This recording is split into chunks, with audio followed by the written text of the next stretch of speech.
여러분 안녕하세요. 저는 최서연 선생님입니다. 이 단원의 세 번째 소단원인 문학의 인접 분야와 매체에 대해서 우리는 배우고 있습니다. 지난주에 학교에서 학습한 시 저녁에는 미술 분야와 문학이 관련이 있다는 것을 배웠는데요. 이번 주에 배울 난장이가 쏘아 올린 작은 공은 같은 이름의 원작 소설을 드라마로 만든 거예요. 그래서 우리가 드라마 대본을 같이 보면서 학습하게 될 텐데요. 우리가 1학년 때 배웠던 극갈래에 대해서 정리를 먼저 해볼까요? 자, 오늘의 학습 목표 두 가지를 그래서 가지고 와봤습니다. 첫째, 극갈래의 개념과 특징을 이해할 수 있다. 같이 설명을 들어볼게요. 그리고 두 번째, 영상 매체의 특성을 고려한다. 우리가 실제로 그러면 극갈래에 대해서 배우고 드라마가 어떻게 보여지는지를 한번 특성을 고려해서 난소공을 감상해 보도록 합시다. 자, 먼저 극갈래의 개념에 대해서 한번 정리를 해볼게요. 우리가 문학 시간을 통해서 서정, 서사, 극, 교술, 문학의 네 가지 갈래에 대해서 계속해서 배워왔습니다. 우리 간단하게 서정, 서사 갈래에 대해서 간단하게 복습하는 겸 정리만 해볼게요. 서정 갈래는 우리 뭐라고 배웠죠? 많은 시 작품들을 배우면서 한 번씩 선생님들이 설명을 다 해주셨는데, 네, 인물의 감정이나 정서 표현 위주의 문학 작품이다 라고 배웠습니다. 그래서 같이 서정 갈래 배울 때 운율이 담긴 언어라든지 함축성을 가진 언어라든지 이런 식으로 우리가 늘 공부를 해왔죠. 자, 서사 갈래로 넘어갈게요. 서사 갈래는 그렇죠. 소설과 관련된 문학 작품인데 있을 법한 이야기들 그리고 허구적인 인물들이 등장을 해가지고 어떤 사건이라든지 갈등을 겪으면서 작가가 전달하고자 하는 중심 생각을 보여주는 그런 문학이었죠. 간접적으로 보여주는.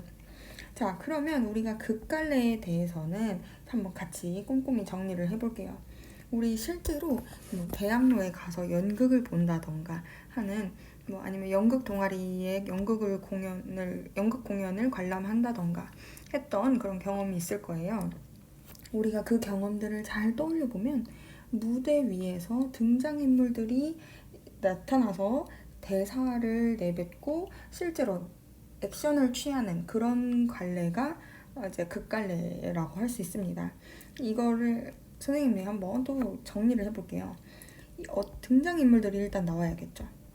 인물들이 나와서 그 인물들이 대사와 행동을 통해 가지고 어떤 이야기를 전달하는 것이 목적인 거예요.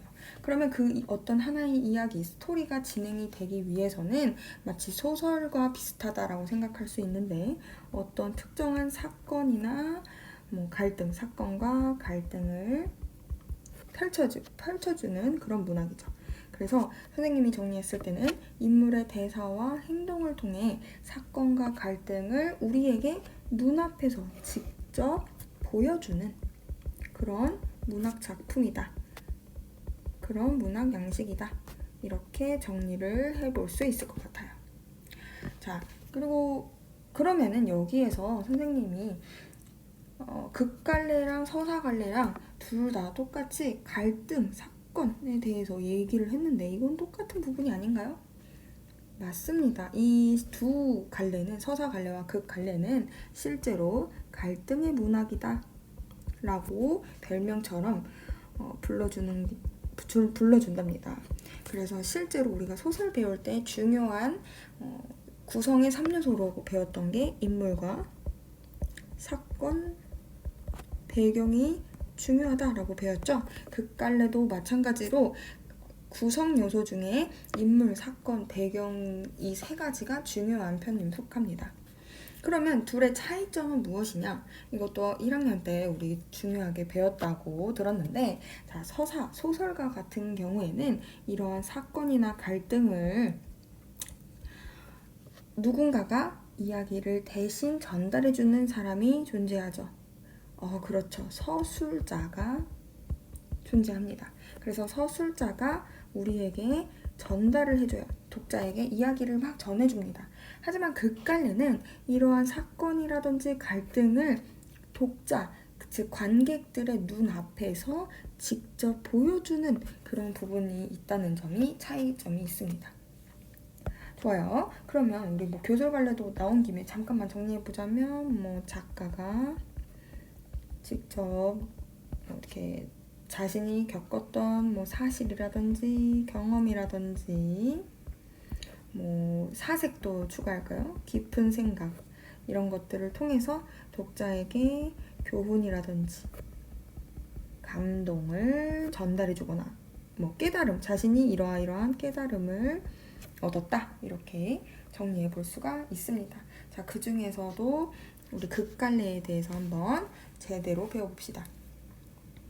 자, 선생님이 극갈래의 3요소라고 해서 형식, 내용, 구성 이런 식으로 크게 구분을 해봤는데요.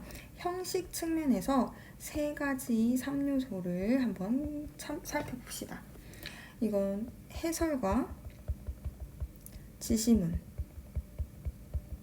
대사 이 정도로 우리가 볼 수 있겠는데요.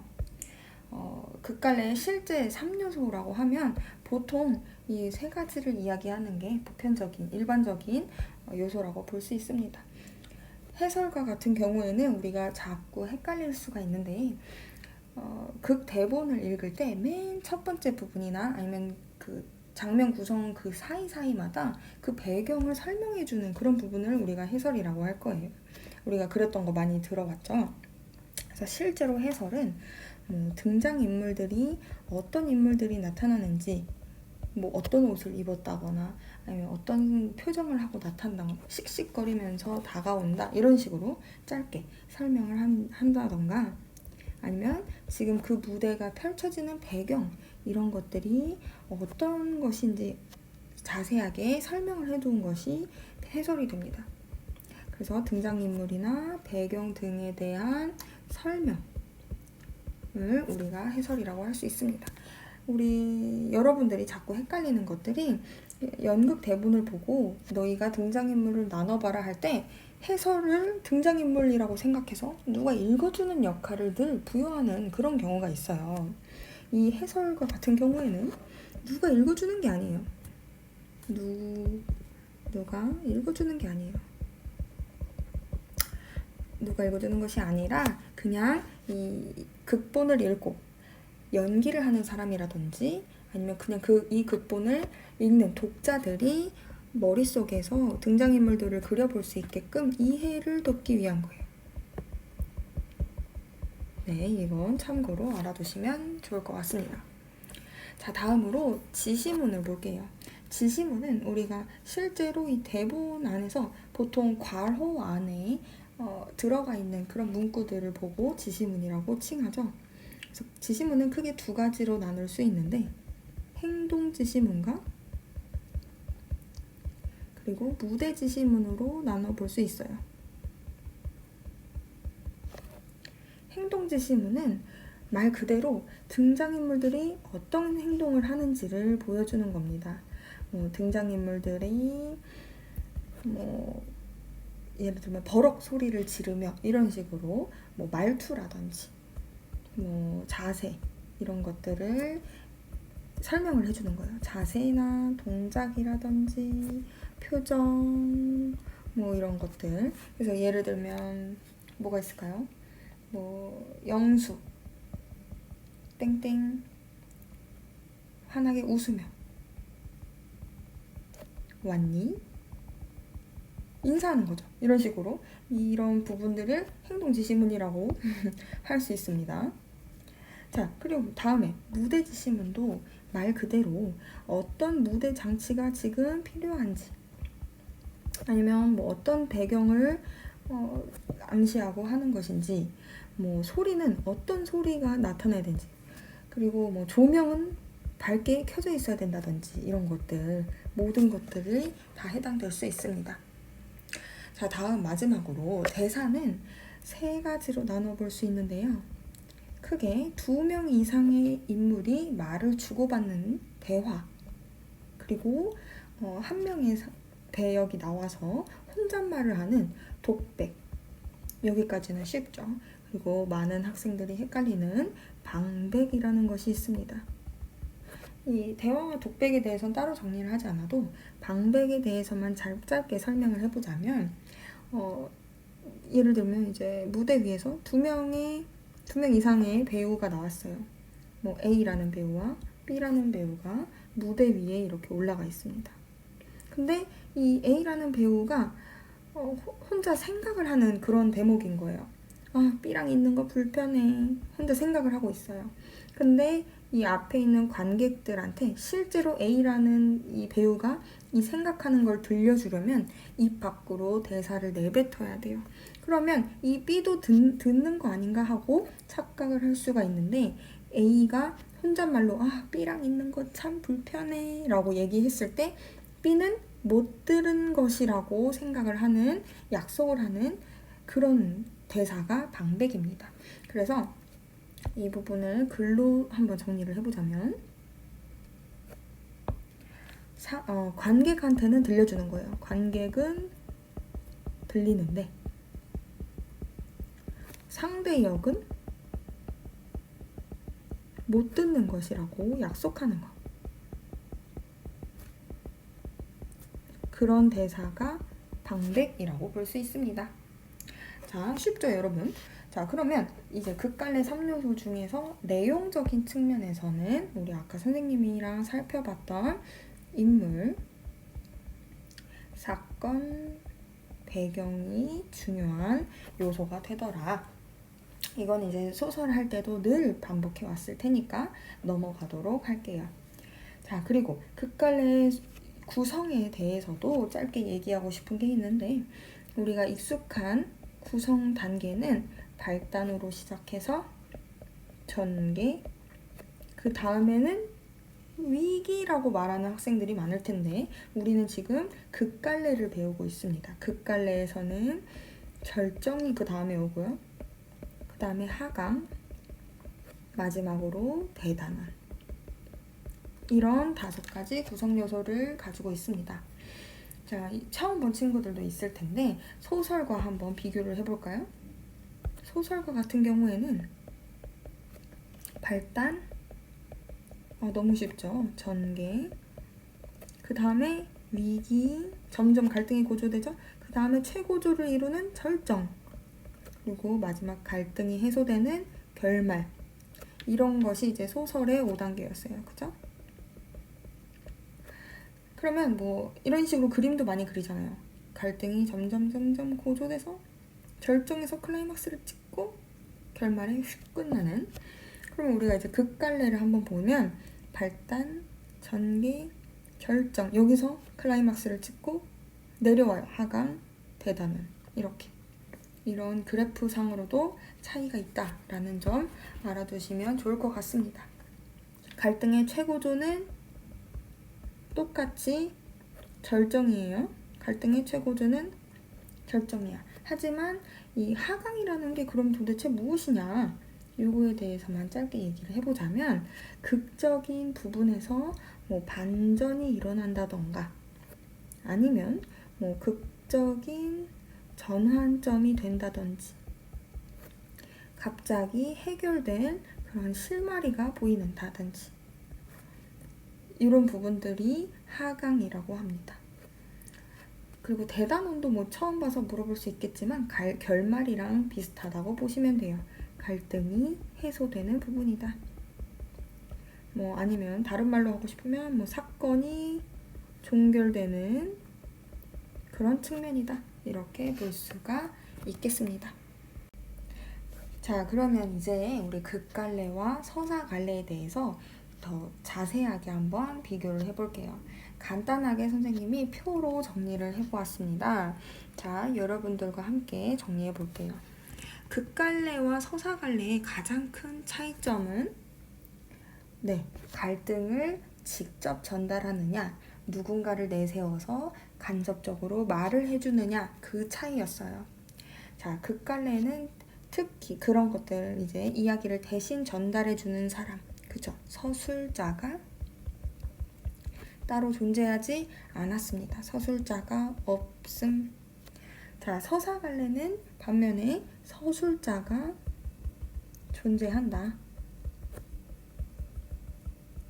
그래서 극갈래는 눈앞에서 사건이 펼쳐지는 거예요. 관객의 눈앞에서 펼쳐지는 거예요. 자, 또 극갈래는 실제로 관객의 눈앞에서 지금 당장 보여지는 일들이기 때문에 그 대본을 보자면 현재형으로 끝나는 경우가 많습니다. 대부분 다 그래요. 뭐 손을 들어 올린다. 너는 지금 그렇게 말하지 않았니? 라고 그냥 현재형으로 다 보여주는 거죠. 근데 서사갈래, 우리가 책을 읽어보면 그는 손을 들었다. 그는 그를 가르쳤다. 이런 식으로 과거형으로 끝맺게 됩니다. 이러한 점에서 큰 차이점이 보이죠. 자, 마지막으로 시간과 공간의 제약에 대한 것들로 구분해 볼 수가 있어요. 극갈래와 같은 경우에는 뭐 특정한 무대 위에서 등장인물들을 내세우려면 어느 정도 공간이 한정되어 있기 때문에 예를 들면 100만 대군이 몰려옵니다 장군 할 때 100만 대군을 실제로 무대 위에 다 보여줄 수가 없잖아요. 그죠? 이러한 측면에서 시간과 공간의 제약을 받는 한계가 있다. 제약이 있다. 자, 서사갈래와 같은 경우에는 다 말로 설명할 수 있어요. 그죠? 내가 우주를 보여주고 싶다. 독자들한테. 나는 지금 머나먼 먼지들 사이에 떠 있다. 이렇게 표현할 수도 있는 거예요. 자, 시공간의 제약이 거의 없다. 아예 없다고 봐도 되겠죠? 시공간의 제약이 없다. 자, 글씨를 깔끔하게 쓸게요. 시공간의 제약이 없다. 자, 이렇게 크게 세 가지 정도를 볼 수가 있을 겁니다. 우리가 실제로 1학년 때도 서사갈래를 극갈래로 옮겨보는 활동을 했다고 알고 있습니다. 자, 이제 우리가 다음 시간에 배울 난장이가 쏘아올린 작은 공도 원래는 소설 작품인데 그걸 가지고 드라마로 바꾼 것을 우리가 배울 거니까 이 차이점에 대해서 우리가 명확하게 인지하고 수업을 듣는 게 좋을 것 같아요. 자, 선생님이 이대로 끝내기에는 아쉬워서 보너스로 그러면 희곡과 시나리오는 어떤 차이점이 있는지 우리 문학을 그래도 심도 있게 배우는 2학년인데 이 정도는 보너스로 가져가면 더없이 좋겠죠. 자, 희곡이랑 시나리오라고 이렇게 나오는데 우리는 실제로 드라마 대본을 배울 거기 때문에 희곡에 가까운지 시나리오에 가까운지 여러분들이 설명을 들으면서 판단을 해보시면 될 것 같아요. 자, 먼저 희곡과 같은 경우에는 이미 아는 친구들도 있을 수 있겠지만 무대 위에서 공연을 펼치기 위한 대본이에요. 그래서 무대에 연극을 무대에서 연극 이렇게 써볼게요. 연극을 상연하기 위해서 연극 상연을 위한 것이다. 네, 그리고 시나리오와 같은 경우에는 그러면 연극이 아니라 영화 대본이나 영화나 드라마 상영을 위한 것이다.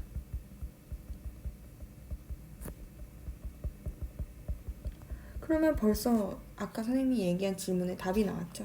우리는 난소공이라는 드라마 대본을 배울 거니까 시나리오에 대한 것들을 배우는 것이겠죠?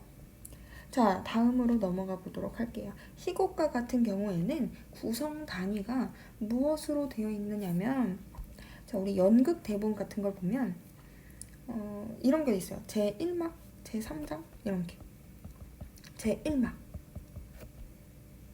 이렇게 제목이 크게 있고 제3장 그 중에서도 세 번째 장이다 이런 식으로 해서 뭐 이렇게 극본이 쫙 되어 있는 부분이 있어요. 이런 식으로 한 부분을 이렇게 나눌 때 막과 장으로 나누는 게 연극의 구성 단위입니다. 희곡의 구성 단위예요. 그래서 자, 막과 장으로 구성이 된다. 자, 이거는 지우고 여기다가 써볼까요? 예시를 들면 제1막, 제3장 이런 식으로 볼 수 있겠네요. 우리가 시나리오와 같은 경우에는 구성 단위가 무엇이었는지 혹시 기억납니까? 장면으로 구성이 된다. 장면 단위가 구성 단위인 거죠. 장면으로 구성된다. 그래서 실제로 우리가 시나리오를 하나 읽어보면 이제 드라마 대본 같은 거를 이제 나중에 읽어보면 이렇게 써 있는 걸 볼 수 있을 거예요. 이렇게 S 옆에 샵이 있고 여기는 숫자 N으로 쓰면 좀 헷갈릴 수도 있으려나? 60 이런 식으로 되어 있으면 씬 넘버 60 이렇게 읽는 거죠. 그러면 이건 60번째 씬이다. 60번째 장면이다. 이런 식으로 이제 제목을 달아놓고 그 장면에 대한 대본이 펼쳐져 있는 이 구성 단위가 씬 넘버, 장면으로 구성이 된다는 차이가 있습니다. 자, 다음으로 희곡과 시나리오의 또 큰 차이점은 시공간의 제약과 또 관련이 있어요. 자, 희곡은 말 그대로 연극이에요. 무대가 정해져 있어. 우리 대학로 소극장에 가보면 이 무대가 굉장히 좁았던 곳도 있고 넓었던 곳도 있을 거예요. 이 무대 위에 실제로 연극하는 연기자들이 올라가야 되기 때문에 아무래도 한계가 있습니다. 그래서 시공간의 제약이 조금 더 크다. 우리가 실제로 연극에서 용궁 속 이야기를 펼치고 싶다 그러면 물을 가지고 와서 수조에 채울 수는 없잖아요. 그죠? 뒤에 있는 스크린에 용궁의 모습을 그린다거나 할 수는 있겠지만, 그죠? 상대적으로 시공간의 제약이 더 크다. 시공의 제약이라고 썼네요. 시공간의 제약이 크다. 자, 그러면 상대적으로 시나리오는 영화나 드라마 상영이에요, 여러분.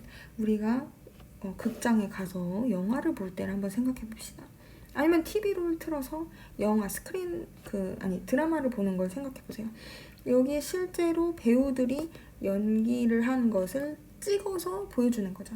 그러다 보니까 예를 들면 뒤에 아까 선생님이 조금 전에 얘기했던 100만 대군이 몰려옵니다, 장군 할 때 이 100만 대군들을 이렇게 영상으로 표현할 수 있어요. CG라든지 아니면 실제로 100만 명을 고용을 해서 그 멀리 줌아웃해서 찍는다거나, 어쨌든 상대적으로는 시공간의 제약이 조금 덜하다. 아예 없지는 않아요, 여러분. 소설보다는 시공간의 제약이 크지만 희곡보다는 시공간의 제약이 적다. 상대적인 겁니다. 이렇게 정의를 할 수 있겠네요. 자, 그리고 아래 칸이 하나 더 넓은 것은 시나리오에 추가하고 싶은 것들이 있어서 그랬어요. 시나리오는 말 그대로 이 스크린의 화면에 보여주는 것이기 때문에 예를 들어 이렇게 한 장면 안에 두 명의 등장인물들이 대화를 하고 있는 상황인데, 이 사람이 이야기하는 걸, A라는 사람이 이야기하는 걸 보여주고 싶다. 이 A의 사람의 표정을 보여주고 싶다. 그러면 이 화면에서 클로즈업을 해가지고 A의 표정을 볼 수가 있는 거죠. 이런 식으로 특별한 영상 기법을 활용하는 특징이 있다라는 것을 알아두면 좋을 것 같아요. 특별한 영상 기법을 활용한다. 우리가 여기까지 정리를 해보도록 합시다. 네, 그러면 오늘 우리가 배우기로 했던 학습 목표 중에서 극갈래의 개념과 특징 모두 파악을 해보았다고 볼 수 있겠죠?